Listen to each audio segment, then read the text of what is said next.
coloca a mão no seu coração, vamos orar. Pai, nós estamos aqui na Tua presença gloriosa, porque cremos, ó Deus, no princípio do dízimo e da oferta. O dízimo é a 10ª parte dos nossos rendimentos, daquilo que cai nas nossas mãos, das bênçãos recebidas por Deus. E a oferta é qualquer valor que nós quisermos semear, além do dízimo, na casa do Senhor, ó Deus, em instituições de caridade, em lugares, ó Deus, que fazem a diferença na nossa sociedade, e principalmente no reino de Deus. Senhor, nós estamos aqui para semear na Tua casa, porque para nós é um privilégio, ó Deus, sermos cooperadores na obra linda do Senhor. Abençoe os Teus filhos, derrama a Tua graça sobre nós, manifesta o Teu poder, a Tua unção sobre cada casa, sobre cada família. Não falte mantimento, não falte prosperidade, pelo contrário, haja a bênção do Senhor.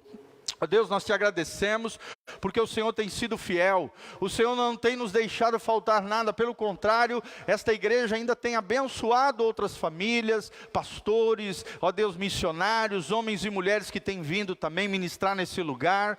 Tudo isso é fruto da gratidão, do louvor, da adoração e da generosidade dos nossos irmãos. Nós Te louvamos por cada um deles. Abre as janelas dos céus, derrama chuva de bênção sobre eles e sobre nós, e nos abençoa em todas as coisas. É o que nós Te pedimos de todo o coração. Fala conosco pela Tua palavra, ministra aos nossos corações, derrama a Tua glória, Pai, usa-me poderosamente nas Tuas mãos. É o que nós Te pedimos de todo o coração, em nome de Jesus, amém, amém e amém. Então traga aqui à frente, junto comigo, a sua oferta. Deus ama aquele que dá com alegria, tá bom? As criancinhas também, quiserem vir aqui na frente, venham aqui na frente, nós vamos orar por vocês, pequenininhos. Podem vir, as criancinhas que vão para a salinha. Isso, fiquem aqui com o pastor. Glória a Deus. Estenda a sua mãozinha aqui para frente. Pai, no nome de Jesus, a palavra diz: deixai vir a minhas criancinhas, porque delas é o reino dos céus. Nós abençoamos as crianças, declaramos, ó Deus, toda sorte de bênçãos sobre elas, sejam protegidas em meio a esse mundo corrupto, corrompido, perdido, que elas permaneçam puras, inocentes, abençoadas, protegidas, guardadas pelo Teu poder, Pai, que temam ao Senhor, sejam disciplinadas, corrigidas, orientadas. Derrame, Pai, sabedoria e graça sobre elas, e faz delas homens e mulheres de Deus, segundo o Teu coração. É o que nós Te pedimos em nome de Jesus, amém e amém. Sejam abençoadas, pode ir lá para a salinha com os professores. Deus vos abençoe, tá bom? Ali atrás também nós temos as maquininhas de cartão, que eu esqueci de falar. E para aqueles que estão também assistindo pela internet, nós sempre colocamos ali disponível para vocês as nossas contas bancárias e a nossa chave Pix. Amém? Vamos lá então, gente? Vamos lá, pessoal. Eclesiastes 7, de 1 a 5. Eclesiastes 7, de 1 a 5. Hoje nós vamos falar uma palavra bem polêmica. Polêmica positivamente falando, né? Nós vamos falar sobre reflexões diante da morte. Reflexões diante da morte, né? Diante da morte, nós temos que reavaliar a nossa vida diante da morte. E tomara que antes, né, você possa fazer reflexões, pensar, refletir acerca da vida, acerca da maneira como você tem vivido diante do Senhor. Nós vamos ver hoje 4 benefícios da morte física na vida do crente. Quais são os 4 benefícios da morte física para o crente? E quais são as reflexões que eu e você, como cristãos, precisamos fazer diante da morte, tá? Nós estamos baseados no livro de Eclesiastes, capítulo 7, de 1 a 5. Para quem não sabe, Eclesiastes foi escrito pelo homem mais sábio que já pisou nessa terra. Como é que é o nome dele? Fora Jesus? Salomão, exatamente. Aquele que escreveu os provérbios. escreveu Eclesiastes e Cantares de Salomão. Salomão escreveu 3 obras maravilhosas. O livro de Provérbios são ensinamentos práticos do dia a dia. São mais de 700 e poucos provérbios para abençoar a sua vida, o seu coração. É um capítulo para cada dia da semana.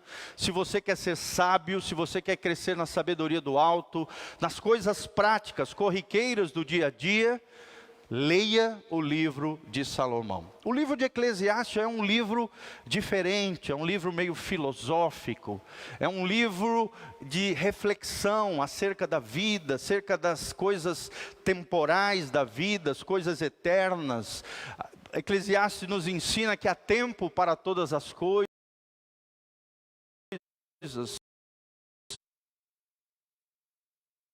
que a maioria das coisas que essa vida oferece é vaidade, a beleza, os bens materiais, os prazeres efêmeros dessa vida, mas também faz uma reflexão acerca da vida e da morte, que é uma espécie de contraponto. A vida de um lado e a morte do outro lado. Nós sabemos, dentro da perspectiva cristã, que vivemos uma vida terrena. E essa vida terrena, ou na terra, em carne, é uma espécie de vida temporal.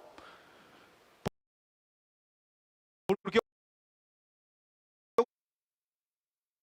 o que vale mesmo é a vida eterna que nós podemos viver com Deus, no céu, no lugar maravilhoso que Deus tem preparado para nós, ou então na condenação eterna, que Deus nos livre, no inferno, se nós vivemos uma vida sem arrependimento, não estando nem aí para Deus, vivendo uma vida como se Deus não existisse, não ligando, não se conectando com a fonte da vida, que é o Criador. Então é sobre isso que nós vamos falar, sobre reflexões diante da morte. 4 benefícios da morte física para o crente. Será que a gente pode aprender diante da morte? Será que a morte pode nos ensinar preciosas lições?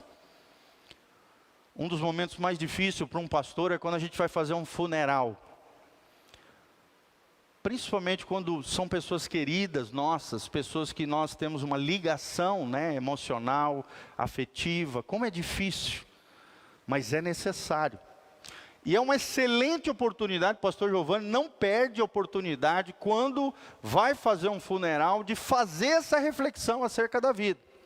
E não só isso, eu aproveito todo funeral, claro que se a família permitir, eu lanço a semente de salvação, porque eu creio que mesmo em meio à morte física de alguém, Deus pode dar a vida eterna àqueles que ficaram. Aqueles que refletem acerca da morte. Deus pode trazer vida em meio à morte. Só Deus tem esse poder de fazer essas coisas extraordinárias. Amém? Então vamos lá, Eclesiastes 7:1. Leia comigo a palavra de Deus, nós vamos estar projetando também.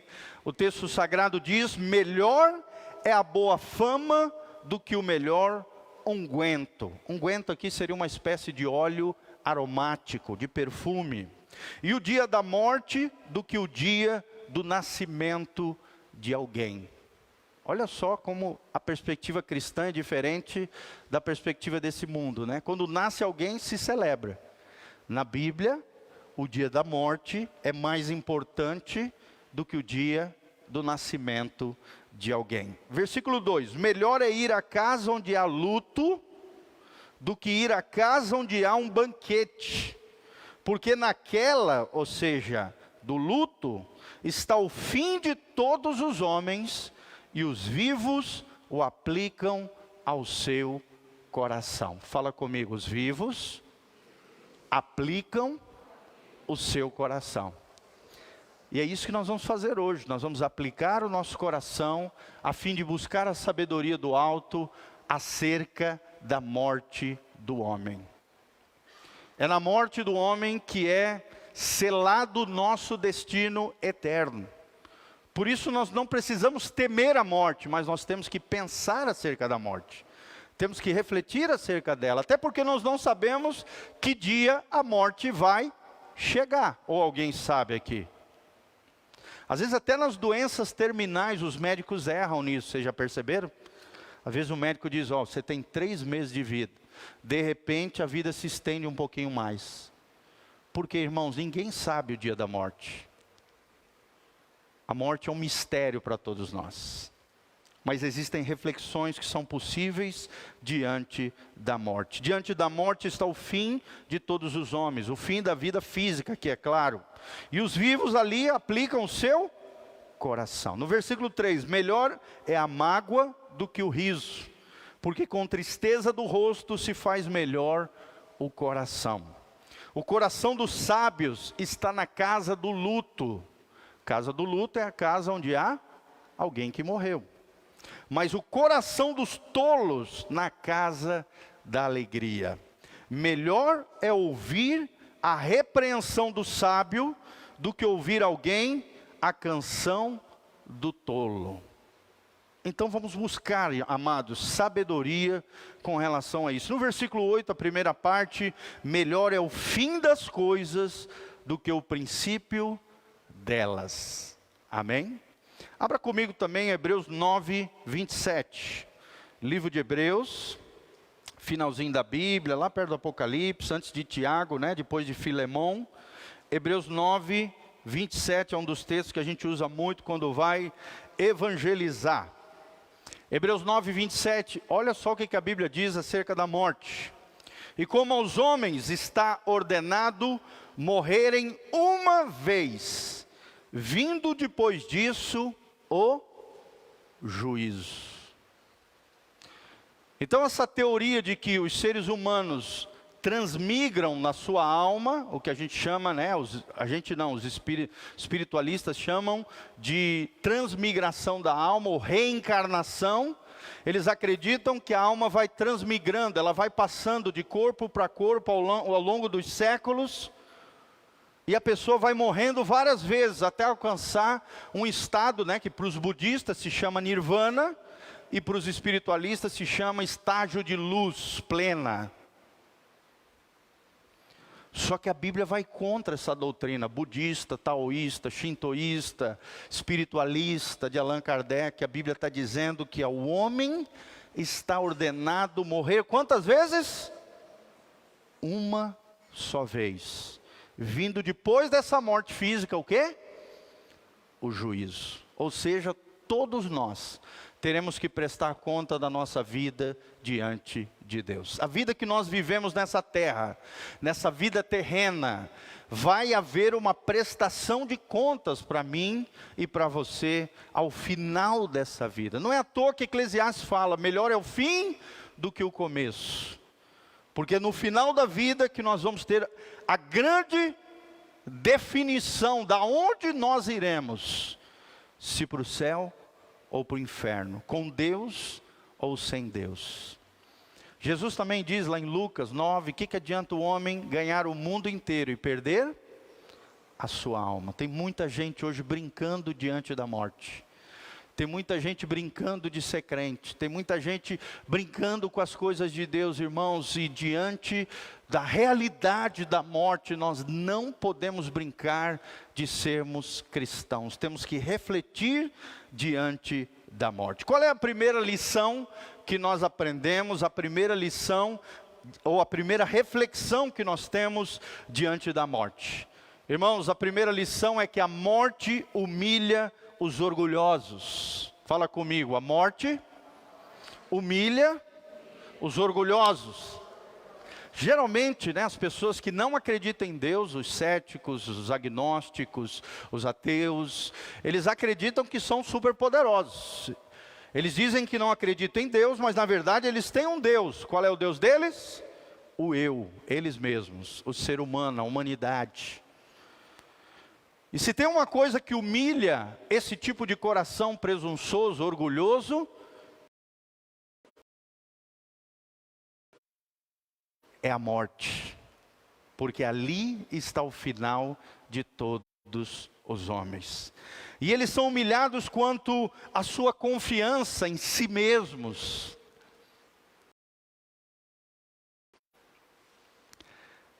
Né, diz que um grande filósofo inglês, Hurley, ele não acreditava em Deus, ele entrava em embates, né, com os teólogos da sua época, do século 17, mas diante da morte ele percebeu a realidade do mundo espiritual. A história desse homem diz que ao final da sua vida, quando ele já estava ali de cama para morrer, ele ficava gritando desesperadamente, porque ele via o tempo todo demônios perambulando no seu quarto para vir lhe buscar ao fim da vida. Sua enfermeira relatou que ele não podia dormir com a luz apagada, porque tamanho era o medo de ser levado e tragado por demônios que circundavam o seu quarto, o seu leito de morte. Então assim, tem gente que é muito soberba, arrogante, acha que não precisa de ninguém, não precisa de Deus, que é bonzão. Se tem uma coisa que a morte faz, é humilhar os orgulhosos. Quanto à sua religiosidade também, gente, tem muita gente que confia na sua religiosidade. Confia na sua religiosidade, em vez de confiar no Criador, em vez de confiar no Salvador. Irmão, nós não podemos confiar nem em nós mesmos, no nosso braço forte, na nossa inteligência, nas nossas capacidades cognitivas, mas também não podemos confiar numa religiosidade aparente, nos nossos cerimoniais, na nossa ritualística, naquilo que fazemos. Não. A nossa confiança precisa estar na pessoa bendita de Jesus de Nazaré. Amém? Tem gente que vive o ano todo errado. E aí em determinados momentos, em algumas datas religiosas, eles sobem escadas de joelho, eles carregam uma cruz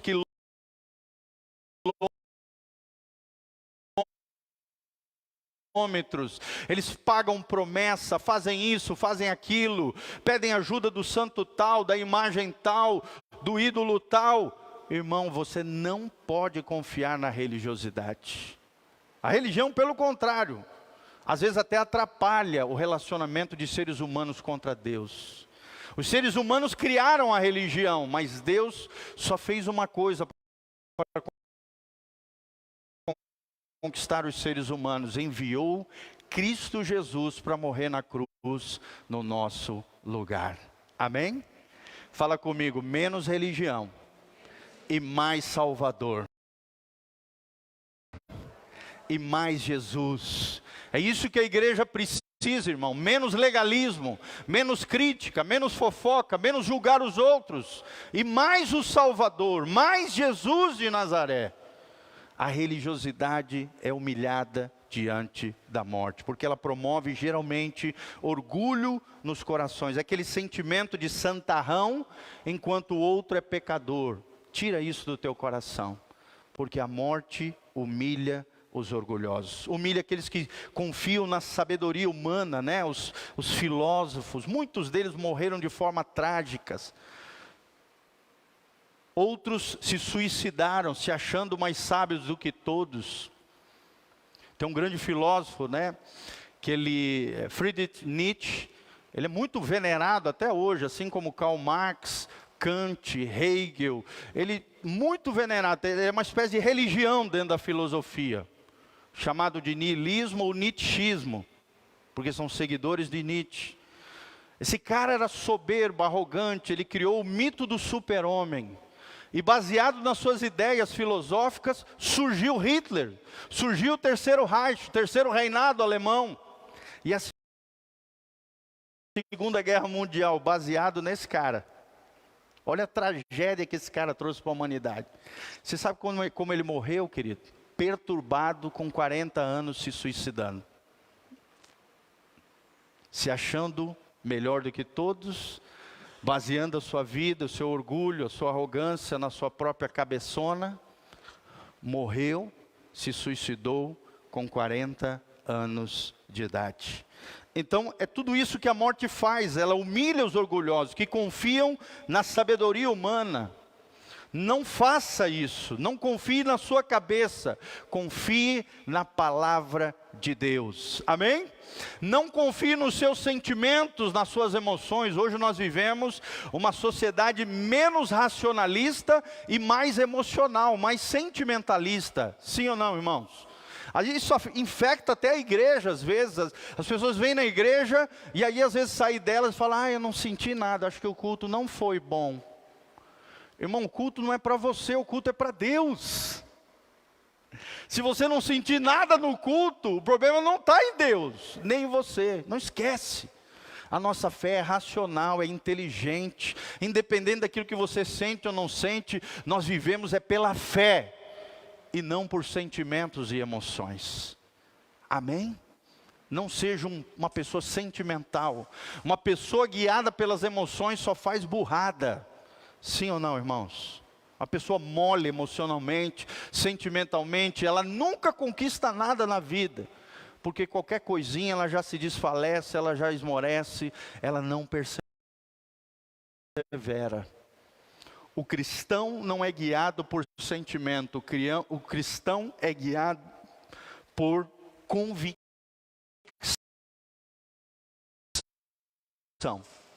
Convicção na palavra de Deus. E a nossa fé é inteligente, a nossa fé também é racional. A nossa fé também é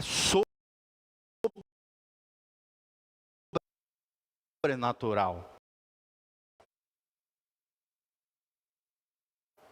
Amém?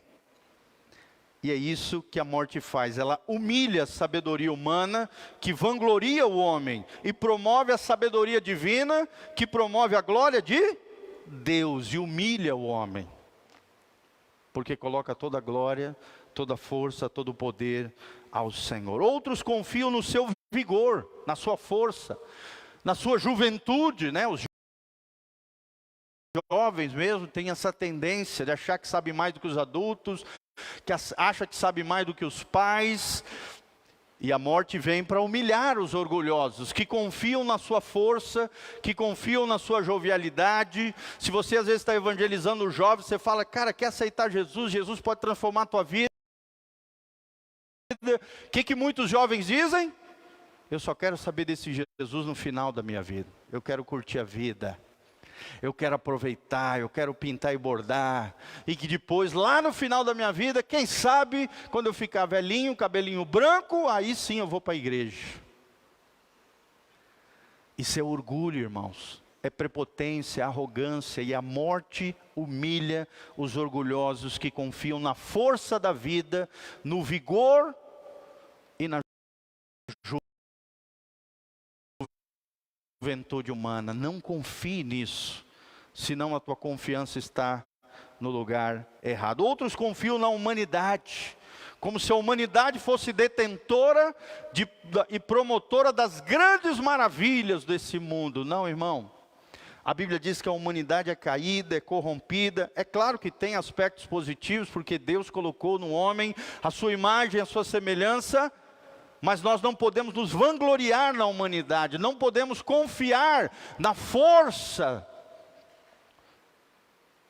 Tomem cuidado, hoje em dia tem muito isso, livros de autoajuda, né? Muita coisa que promove a força humana, a capacidade humana, e tira o aspecto da dependência e da confiança em Deus. É claro que cada ser humano tem potencialidade, tem dons, tem talentos, tem capacidades, amém? Cada um aqui tem dons, tem talentos, tem capacidades, e o que o Evangelho quer na sua vida é promover esses dons, esses talentos, para a glória de Deus. Mas a sua confiança não pode estar na humanidade, nas suas capacidades, no seu talento, porque até isso quem te deu foi Deus. Quem foi que te deu dons? Deus. Quem foi que te deu talentos? Deus. Quem é que afinou, né, essas ferramentas? Talvez seja você. E temos que fazer isso, afinar os nossos instrumentos, as nossas ferramentas, melhorarmos como pessoa, isso depende de nós. Mas quem colocou esse dom, esse talento, essa vocação, esse chamado, essa missão, foi o Senhor. Amém? E Deus espera que você use tudo isso para a glória de Deus. Não é para se exibir para os outros, não é para mostrar através das redes sociais, não é para se aparecer para os demais, não. Seus dons e talentos é para promover o reino de Deus, a glória de Deus, exaltar o Criador, que te deu esses dons e talentos para a glória de Deus. E outros colocam a sua confiança em todas essas coisas que eu falei: religiosidade, sabedoria humana, vigor e juventude e humanidade. A morte humilha os orgulhosos. Fala comigo: a morte humilha os orgulhosos. Irmão, não tem como tu ir para o céu tomado de orgulho, de arrogância, altivez, prepotência, se achando melhor que os outros. Você não vai para o céu. No céu só vai entrar pobres de espírito, quebrantados, humildes de coração, singelos de coração. Pessoas que tenham a capacidade de reconhecer que elas não são nada sem Deus, de que a sua maior riqueza é o Senhor, e que sem Deus elas estariam perdidas, corrompidas e desviadas do propósito de Deus. O céu é para humildes. Deus não vai levantar um segundo Lúcifer lá. Deus não vai levar um segundo rebelde, um segundo orgulhoso, prepotente. Deus, a maldade, o pecado e a sujeira não vai entrar no céu. Somente aqueles que forem pobres de espírito. E é o que a morte faz. Segunda lição diante da morte, ou reflexão diante da morte, é que a morte mortifica a carnalidade. Fala comigo: a morte mortifica a carnalidade. O que significa isso, irmãos? Romanos capítulo 8 diz que aqueles que vivem na carne não podem agradar a Deus. O que é viver na carne? É fazer tudo aquilo que é contrário à palavra de Deus. É se deixar levar pelos impulsos, pelos desejos pecaminosos, pelas inclinações do mal, sem freio, vivendo uma vida de concupiscência. O que significa a palavra concupiscência na Bíblia? Significa uma vida desgovernada. Uma pessoa que vive na carne, ou seja, segundo os seus desejos, segundo as suas inclinações malignas, é igual uma carreta pesada descendo a serra, ali, a serra entre o Paraná e Santa Catarina, a Serra do Mar, sem freio. O que vai acontecer com essa carreta, irmão? Ela vai se arrebentar, você vai se arrebentar, e tudo que tiver na frente e ao redor vai ser destruído, vai ser arrebentado. É assim um homem que vive na carne, que vive segundo as suas paixões mundanas, segundo os seus deleites, e não segundo a vontade de Deus. A Bíblia diz ali em Romanos 8, que aqueles que vivem na carne não podem agradar a Deus. Quem vive na carne, lá em Gálatas capítulo 6, diz que eles não herdarão o reino de Deus, os que praticam as obras da carne. Gálatas capítulo 5, a partir do versículo 17 ao 20. Então, irmão, se você quer herdar o céu, mortifique a sua carne. Coloca a mãozinha no seu coração e fala: eu preciso mortificar a minha carne todos os dias. É o que nós chamamos de ir para a cruz. Todos os dias, o verdadeiro cristão, o verdadeiro discípulo de Jesus, ele precisa ir para onde? Para a cruz. Dizer não para a sua carne, não para os seus desejos pecaminosos, dizer não para as tentações desse mundo, não para os prazeres efêmeros. Refreie a sua carnalidade. Com a morte, refletimos os nossos atos, refletimos a nossa vida. Diante da morte, refletimos sobre o nosso comportamento. Diante dela, ou seja, diante da morte, revemos a nossa escala de valores. Tem muita gente que chega diante da morte e percebe que inverteu os valores. Deu mais importância para as coisas materiais do que para a sua família, por exemplo. Deu mais importância para o trabalho louco, desvairado, se arrebentou, perdeu a saúde, em vez de dedicar tempo de qualidade para aquelas pessoas que ele amava. Irmão, não seja surpreendido diante da morte. A morte nos revela as nossas escalas de valores. A morte revela as nossas prioridades. O que é a sua prioridade? A Bíblia diz que nós temos que buscar o reino de Deus em primeiro lugar. E todas as outras coisas vos serão acrescentadas. Eu não consigo entender crentes que só vêm 1, 2 vezes por mês na igreja, irmãos. Eu não consigo entender um negócio desse. Para mim, um crente tem que vir no mínimo 1 vez por semana na igreja.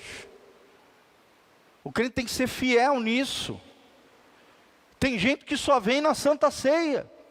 Tem gente que falta mais do que vem na igreja, irmãos. Isso está errado. Isso é falta de compromisso com Deus. É você mostrar para Deus que Ele não é a prioridade na sua vida. Você quer agradar todo mundo, menos aquele que você mais deve agradar, que é o Senhor. É claro que uma vez ou outra você está doente, né? Chegou um parente lá que você não sabia, que vinha lá de longe.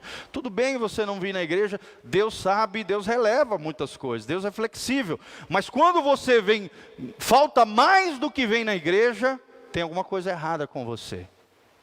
As suas prioridades estão erradas. Mas graças a Deus, Deus vai levantar nesse lugar uma geração fiel. Amém? Um povo fiel. É um povo que prioriza a Deus. Um povo que coloca em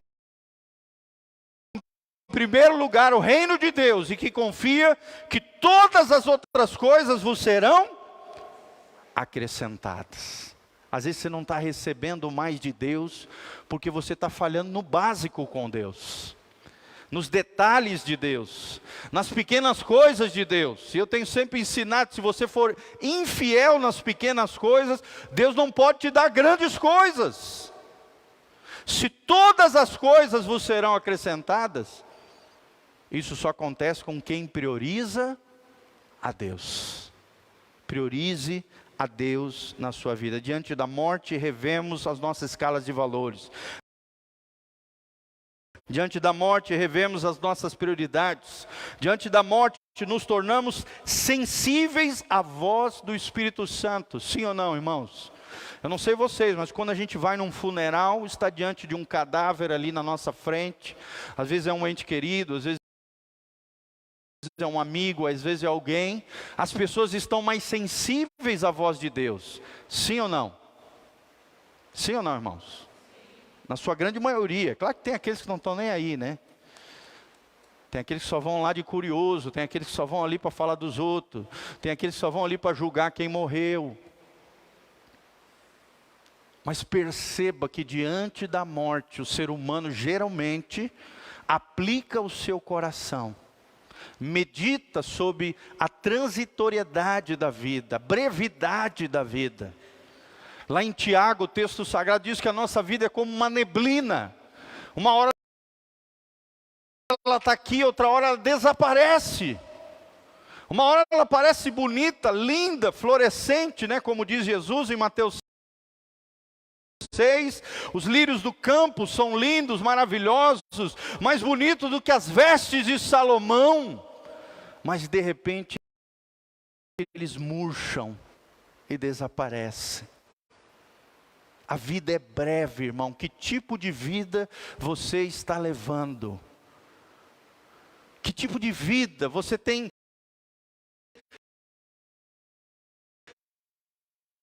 olhado para a vida de forma colorida, de forma linda, ou só tem olhado para a vida de forma cinzenta, nebulosa, pessimista, crítica? A maneira como você enxerga para a vida faz toda a diferença. Tem gente que só olha para a vida a partir das suas feridas. Você já percebeu isso? Tem gente que só olha para os outros e olha para a vida a partir das suas feridas. Nós não podemos olhar assim, nós temos que ser curados por Jesus, amém? Apresente as suas feridas aos pés de Jesus, fala: Senhor, eu não quero olhar a vida a partir das minhas feridas. Senhor, eu não quero olhar o mundo de forma nebuloso, cinzento, obscuro, não! Eu quero ver a beleza da vida, os detalhes da vida. Eu quero compreender as coisas simples da vida. Eu quero aprender a ver a felicidade, a alegria nos detalhes da vida.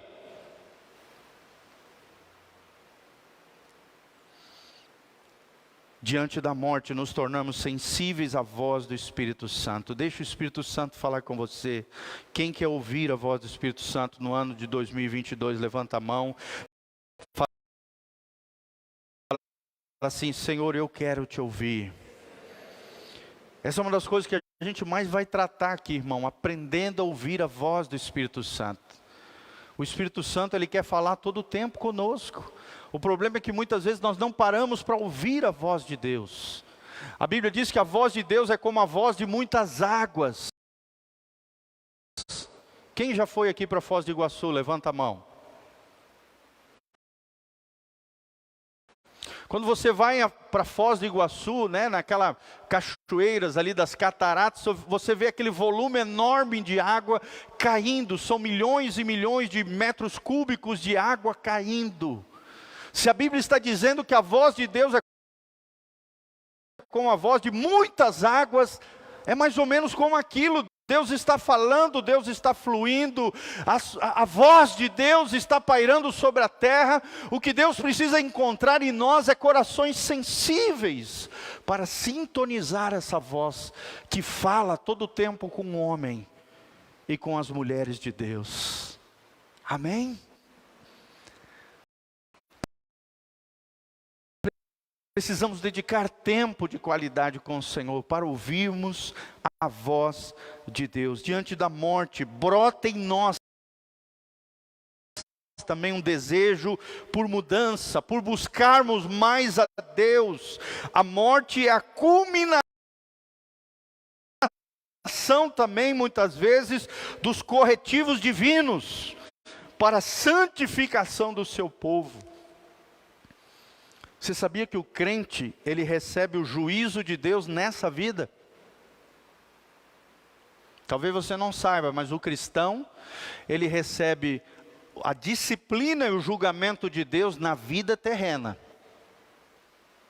Já que nós não vamos ser julgados no porvir, ou seja, na condenação eterna, Deus, para nos tratar, e por causa da lei da semeadura, aquilo que o homem semear, isso também ceifará.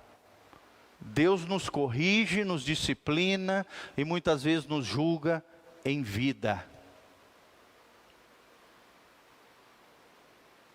Mas o final dos corretivos divinos para a nossa santificação está diante da morte. Amém? Ali nós vamos ser libertos das mazelas desse mundo e nós vamos subir aos ares para nos encontrarmos com nosso Senhor e Salvador, Jesus de Nazaré. Eu fico tentando imaginar essa cena, Jesus nos portais celestiais, recebendo eu e você, e dizendo para nós: eis meus filhos amados, servos bons e fiéis, entrem no gozo do Senhor, no lugar que eu vos tenho preparado. Aleluia! Irmãos, e Jesus está preparando, não se turbe o vosso coração, João capítulo 14. Credes em Deus e crede também em mim, na casa de meu Pai há muitas moradas. Se não fosse assim eu vos teria dito, mas eu estou indo para vos preparar um lugar, para que onde eu estiver, vós estejais comigo também. Quem quer ir para estar com Jesus para todo sempre? O céu é o nosso lugar. O céu é o nosso lar. E a Bíblia diz que no final de todo o plano profético, o céu descerá para a terra e nós reinaremos com Cristo em graça e glória por toda a eternidade. Aleluia. Terceira lição diante da morte, irmãos. Porque é diante dela que os vivos aplicam o seu coração. A morte refreia o mundanismo. Fala comigo. A morte refreia o mundanismo. Abra comigo 1 João 2,17. 1 João 2,17.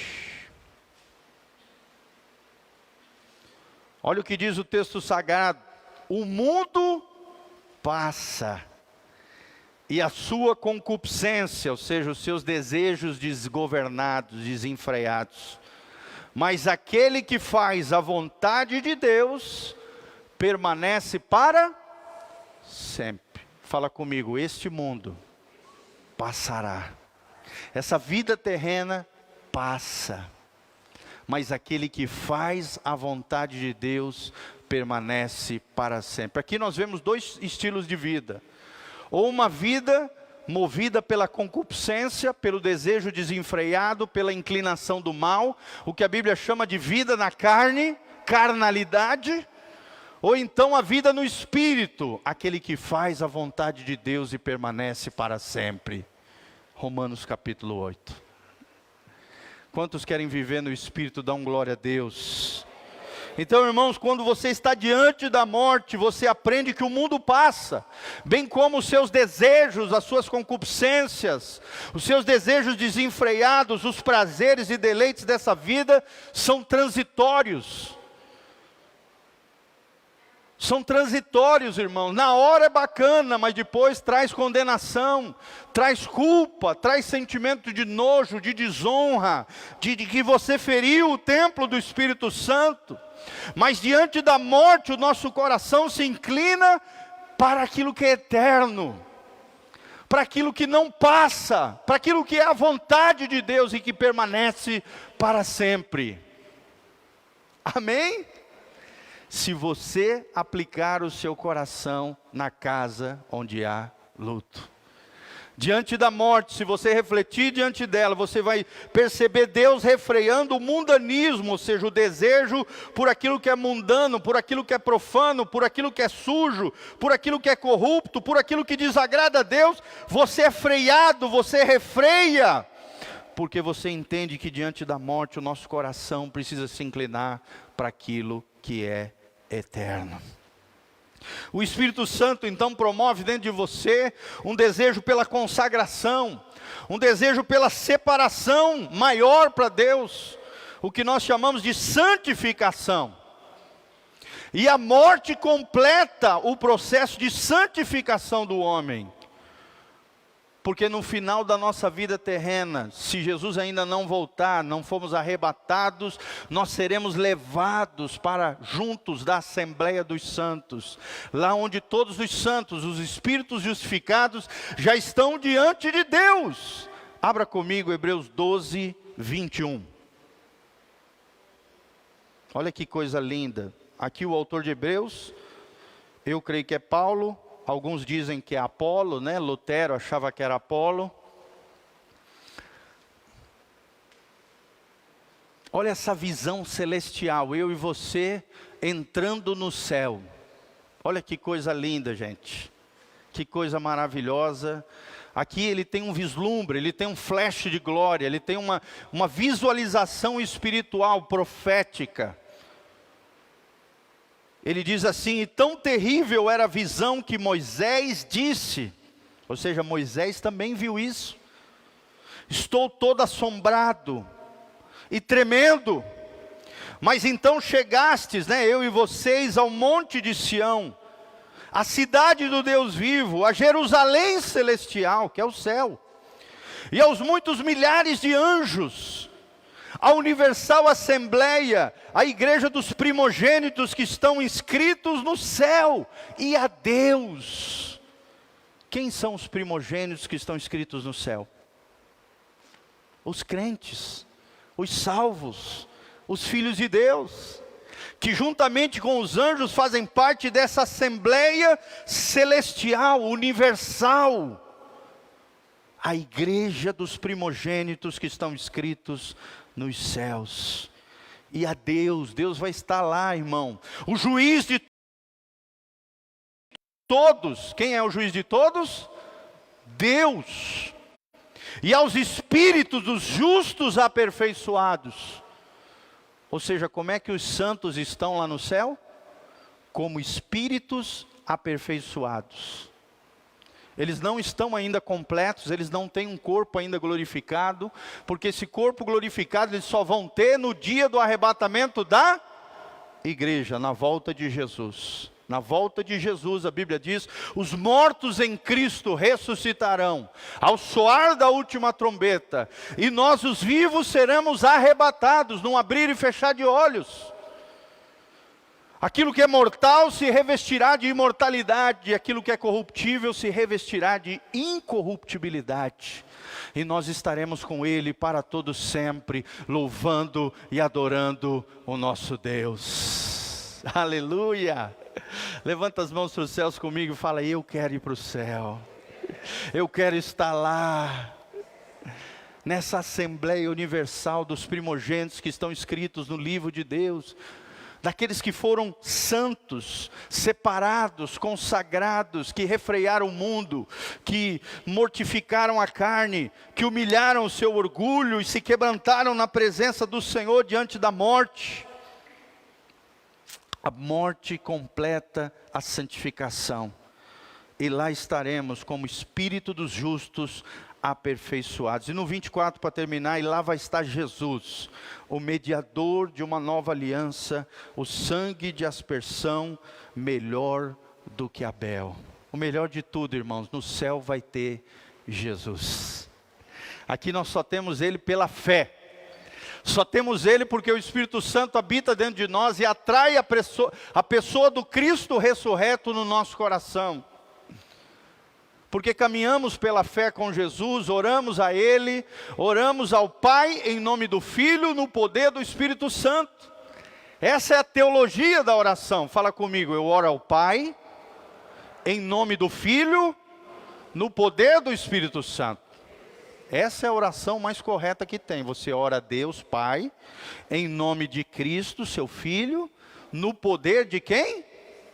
Do Espírito Santo. A Trindade participa da sua oração.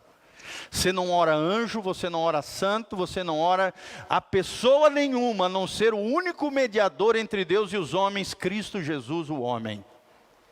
Você ora a Deus em nome do Filho, no poder do Espírito Santo. E um dia você vai se encontrar com Ele lá nos ares, louvá-lo e adorá-lo para todo o sempre. Amém? E quarta e última lição, para nós encerrarmos. Quais são as reflexões diante da morte? Quais são os benefícios da morte física para o crente? Primeiro nós aprendemos que humilha os orgulhosos. A morte humilha os orgulhosos. Em segundo lugar, nós aprendemos que a morte mortifica a carnalidade. Em terceiro lugar, nós aprendemos que a morte refreia o mundanismo. E em quarto e último lugar, nós aprendemos que a morte fomenta nas nossas vidas uma mentalidade celestial. Fala comigo, fomenta uma mentalidade celestial. Filipenses 4:8, a Bíblia diz que nós devemos pensar nas coisas lá do alto, aonde Cristo habita. Uma mentalidade celestial, uma mentalidade divina, olhar a vida com os olhos de Deus, a nossa mente e o nosso coração, voltando-se para as coisas de Deus. Irmãos, a morte para o crente é promoção para a glória, é a porta do céu. A morte para o crente são aqueles que, dormiram em Cristo e os seus corpos morreram fisicamente, mas serão ressuscitados no arrebatamento da igreja. A morte faz com que, você durma em Cristo com os seus corpos, mas será ressuscitado nesse dia glorioso. Nós temos que pensar assim como Paulo: o viver é Cristo e o morrer é lucro. Fala comigo, viver é Cristo e o morrer é lucro. É claro que isso não é uma apologia a se matar, tá, irmãos? Por favor, não seja tolo. Tem gente que pega uma frase dessa, já é destrambelhadinho, desequilibradinho, já fala, então é melhor se matar, vou pular da ponte. Não, não é isso que a Bíblia está dizendo. A Bíblia está dizendo, vive intensamente essa vida com Cristo. E se por acaso a morte chegar, meu irmão, não se preocupe, se você está em Cristo, você é nova criatura, as coisas velhas já passaram, eis que tudo se faz novo. O viver é Cristo e o morrer é lucro. Melhor ainda. Aleluia, irmãos. Com a morte os santos tomam posse da sua herança eterna. E a Bíblia fala da vitória sobre a morte no arrebatamento da igreja. 1 Coríntios 15, 54 a 58. Abra comigo. 1 Coríntios 15.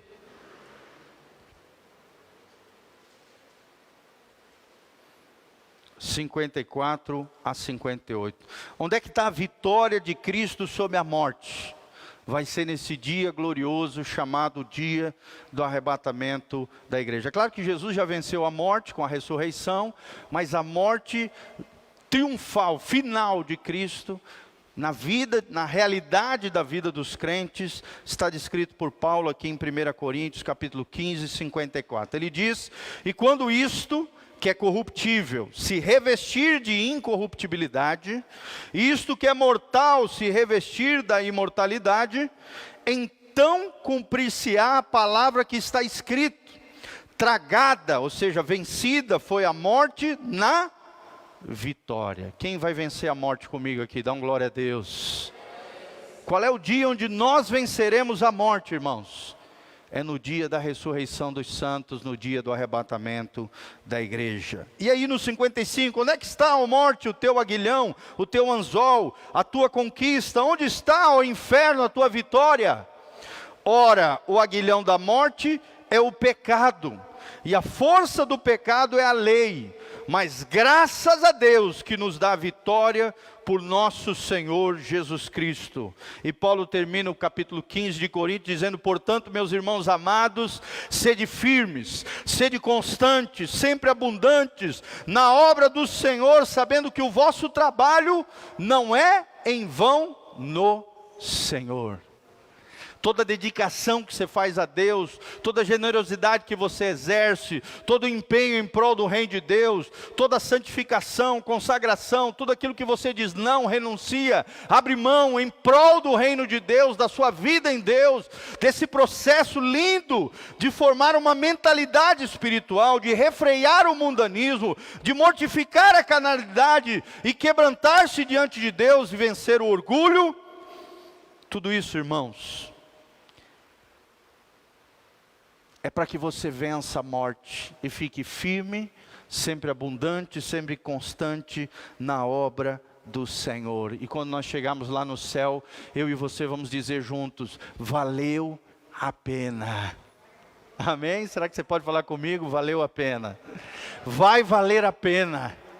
Vai valer a pena tudo aquilo que sofremos, padecemos em prol de Cristo, por amor a Cristo, a dedicação que fizemos, o sacrifício que nos entregamos para fazer a vontade de Deus.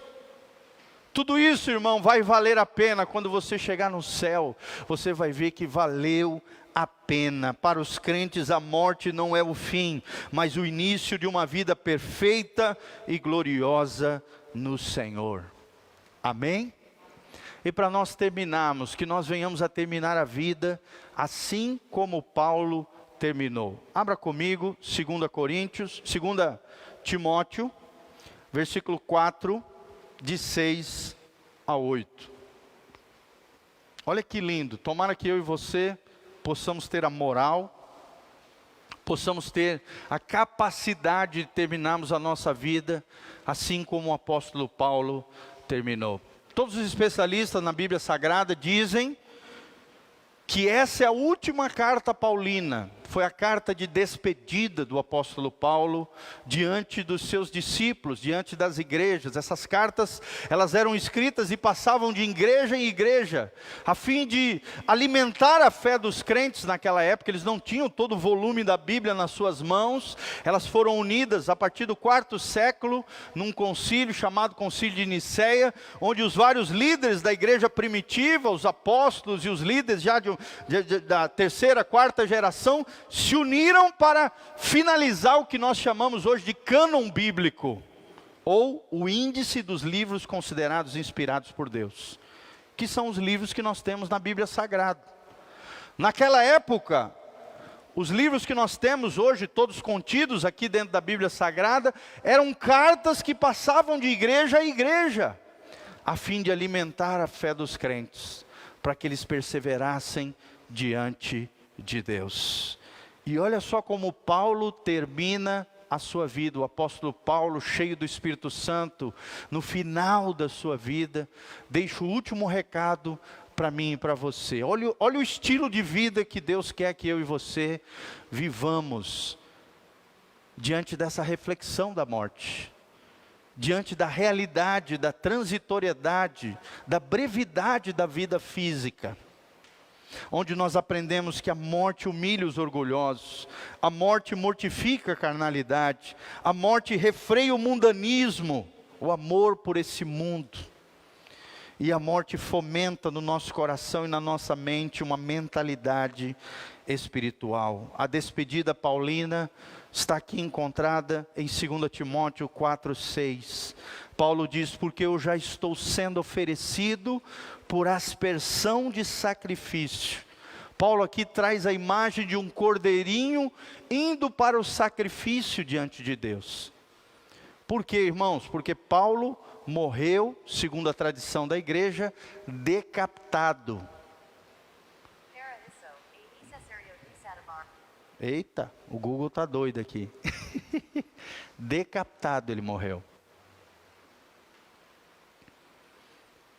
Por um decreto provavelmente do imperador Nero, no ano aproximadamente 65, 67 depois de Cristo.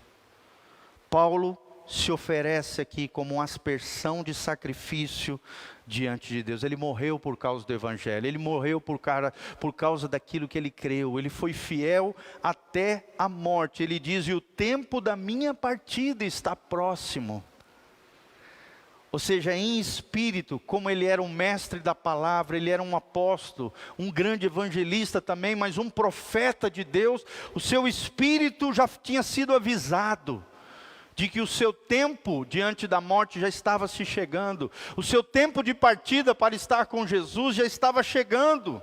O tempo da minha partida está próximo, diz aqui o apóstolo Paulo.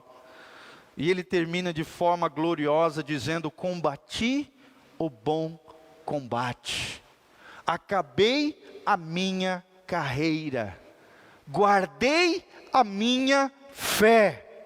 E desde agora a coroa da justiça me está guardada, a qual o Senhor, o meu justo juiz, me dará naquele dia, e não somente a mim, mas também a todos os que amarem a sua vinda. Amém? Olha que coisa linda, gente. Quem ama a vinda de Jesus aí, levanta a mão.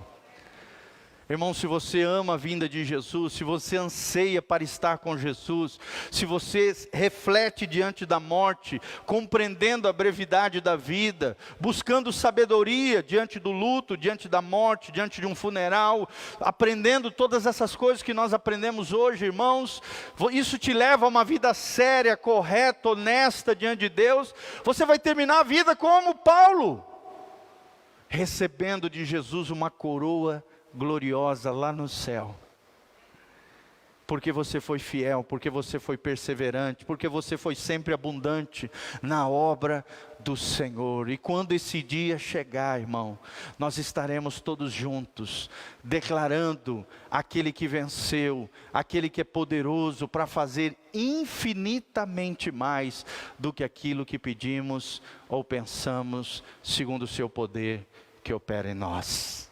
Amém? Vamos nos colocar de pé. Elô, tu me ajuda? Dó maior, poderoso Deus, tá bom? Eu fico imaginando como é que vai ser o final de todas essas coisas. Como é que vai ser a nossa chegada lá no céu, irmãos? Vale a pena pensar e refletir acerca da morte. A morte é um fato, é uma realidade. Nós já nascemos com essa convicção de que um dia partiremos dessa vida, sim ou não? Só não sabemos quando. Por isso, irmão, feche os seus olhos agora, coloque a mão no teu coraçãozinho, reflita acerca da vida que você está vivendo, reflita acerca da maneira como você tem lidado com as coisas de Deus. Será que você tem priorizado ao Senhor? Será que Deus é prioridade na sua vida? Será que Deus está em primeiro lugar no seu coração? Quem tem vencido nessa grande batalha dentro de você? A vida no Espírito ou a vida na carne? Você tem vivido uma vida que agrada o coração de Deus, ou tem vivido uma vida debaixo das concupiscências, dos desejos desenfreados? Irmão, que tipo de vida nós temos vivido diante de Deus? Que adianta o homem ganhar o mundo inteiro, mas perder a sua alma? Aleluia. Senhor, nós estamos aqui, Pai, porque te amamos. Senhor, nós estamos aqui, ó Deus, porque queremos pensar acerca da brevidade da vida. Senhor, nós estamos aqui porque queremos nos encontrar contigo na glória, Senhor. Senhor, nós estamos aqui porque te amamos, Jesus. Conserta a nossa vida, o nosso coração diante de Deus. Aleluia. Oh Deus, perdoa os nossos pecados. Nos lava com teu sangue precioso. Nos purifica, Deus. Nos faz mais alvos do que a neve, Jesus. Que quando a morte chegar, estejamos preparados. Que diante da morte não sejamos pegos de surpresa, Senhor.